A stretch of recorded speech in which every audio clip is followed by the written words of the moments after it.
नमस्कार। बुराड़ी विधानसभा में बहुत सारे ऐसे एरिए हैं जहां बिजली की कनेक्शन नहीं मिल पा रही है, और बिजली की कनेक्शन इसलिए नहीं मिल पा रही है क्योंकि एनडीपीएल कहती है कि डीडीए का एनओसी नहीं मिल रहा। तो डीडीए की एनओसी नहीं मिलने के कारण कई जगह कनेक्शन नहीं मिल पा रही।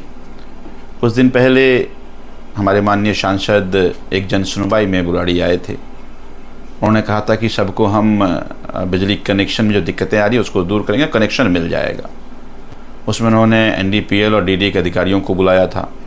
एनडीपीएल के अधिकारी आए और डीडीए का अधिकारी नहीं आया। फिर उन्होंने कहा कि हम दूसरी जन सुनवाई करेंगे, मुझे समस्याओं की समझ आ गई है, अब मैं समस्या का समाधान करेंगे। हालांकि हमने सांसद जी को रिक्वेस्ट किया था, हमने कहा था कि अब जब कभी भी आप डीडीए के अधिकारियों से मिलें, हम साथ चल लेते हैं, क्योंकि आप सांसद हैं, मैं विधायक हूं और हमारे एरिया के लोगों की समस्याएं हैं, तो मिलकर दोनों को बैठ कर दूर करते हैं। क्योंकि एनडीपीएल के जो लोग रहेंगे उनको मैं डायरेक्ट कर दूंगा, डीडीए के लोगों को आप डायरेक्ट कर दीजिएगा, और एक्चुअली समस्या क्या है वो भी मैं बता दूंगा कि आखिर चुनौती क्यों है। लेकिन मुझे जानकारी मिली कि कल कुछ भारतीय जनता पार्टी के कार्यकर्ताओं के साथ सांसद जी मिलकर के आए डीडीए के वीसी से, और बाहर आकर उन्होंने कहा कि कोई चिट्ठी नहीं डीडीए ने लिखा, मुझे वीसी साहब ने कह दिया है, इसलिए अब बिजली लग जाएगी।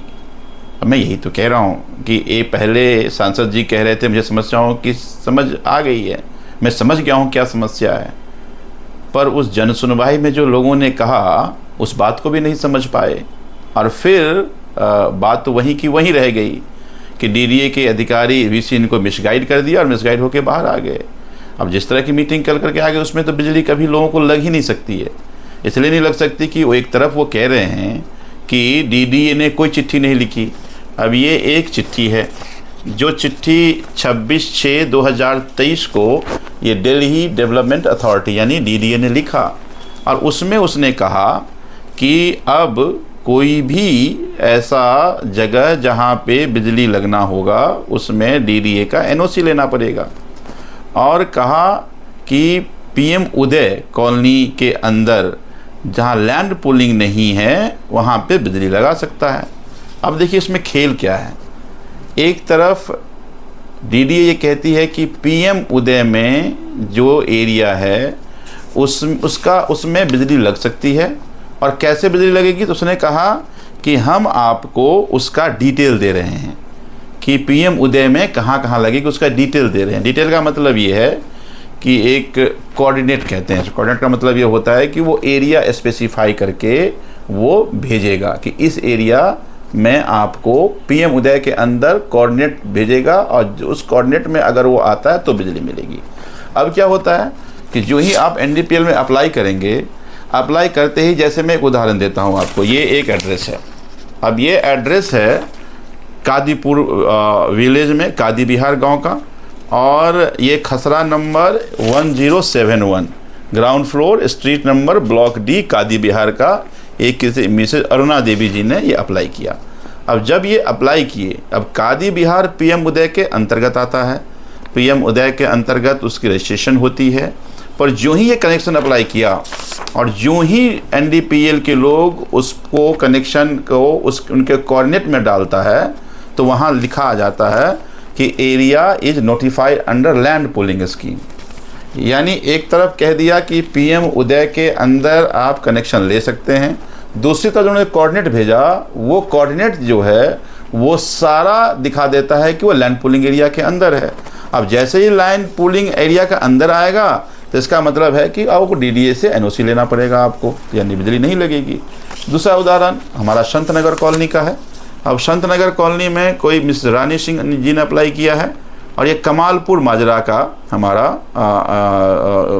गांव के अंतर्गत आता है, ए ब्लॉक संत नगर। अब ये हमारा पीएम उदय में है, यानी अनऑथराइज्ड रेगुलराइज्ड कॉलोनी है।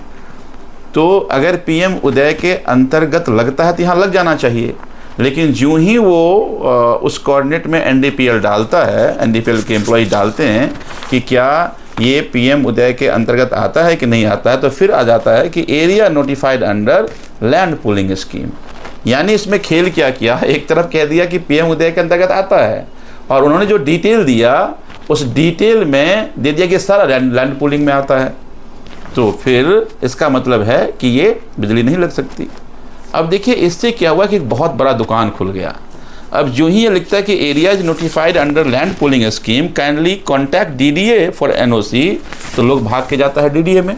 जब लोग भाग के जाता है डीडीए में, तो डीडीए के बाहर दलाल खड़े रहते हैं, ऑफिस के बाहर कहते हैं जी 15,000 दे दो, 20,000 दे दो, जिसको जो डील करना होता है वो डील कर लेता है और फिर वो एनओसी बना करके दे देता है। यानी एक ऐसे एक जगह जहां बिजली कभी कोई दिक्कत नहीं थी, डीडीए की एक चिट्ठी से लोगों का जीवन जो है वो संकट में पड़ गया है। लोगों को बिजली नहीं लगती है, लोग भाग के कभी डीडी ऑफिस जाते हैं, कभी भाग के एनडीपीएल ऑफिस जाते हैं। एनडीपीएल कहता है जी डीडी से एनओसी लाओ, डीडी एनओसी में देता नहीं है जब तक पैसे ना मिल जाए। तो ऐसा आखिर निर्णय डीडीए ने क्यों लिया? जैसा मैंने पहले वीडियो में आपको बताया कि डीडीए ने जो चिट्ठी लिखी है, ये चिट्ठी ही इलीगल चिट्ठी है। ये चिट्ठी डीडीए लिख ही नहीं सकती, क्योंकि ये चिट्ठी जब लिखा और जब मैंने डीडीए के वीसी से पूछा कि आपने चिट्ठी क्यों लिखा, तो डीडीए के वीसी कहना था कि इससे जो अनऑथराइज कॉलोनी कटता है वो रुक जाएगा। हमने कहा भाई बड़ी अच्छी बात है, आप तो वहाँ डीडीए के ऑफिस में बैठ करके ये निर्णय ले लिया, आपको पता ही नहीं है ग्राउंड रियलिटी क्या है। भाई बहुत सारी ऐसी कॉलोनी जो 6 साल 7 साल 8 साल पहले कट चुका है, वहाँ बिजली नहीं है, कॉलोनी तो कट गई। तो कॉलोनी कटने से बिजली कनेक्शन का कोई रास्ता नहीं है। अगर आप बिजली कॉलोनी कटने रोकने के लिए आपने अगर डीडीए का एनओसी लेना अनिवार्य कर दिया, तो जो लोग और अथराइज कॉलोनी में रहते हैं समस्या उनकी बढ़ गई। तो हमने कहा कि ये हमने सांसद जी से यही रिक्वेस्ट किया था कि कुछ नहीं करना है, केवल एक डायरेक्शन देना है, जो कि आप सांसद हैं, डीडीए बोर्ड के आप मेंबर हैं और वीसी को आप डायरेक्शन दे सकते हैं। वीसी को डायरेक्ट करना है कि ये जो चिट्ठी है इस चिट्ठी को इमीडिएटली वापस ले लिया जाए। और अगर डीडीए को कॉलोनी कटने की चिंता है तो आज दुनिया बहुत एडवांस हो गया है।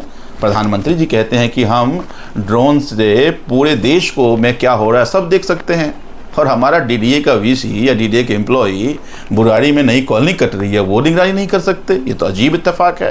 ये तो प्रधानमंत्री जो टेक्नोलॉजी का ईजाद किया है उसी टेक्नोलॉजी पे क्वेश्चन कर रहे हैं। तो आज डीडीए के वीसी अपने चैम्बर में बैठकर ये देख सकते हैं कि बुराड़ी में नई कॉलोनी कहाँ कट रही है, कैसे देख सकते हैं?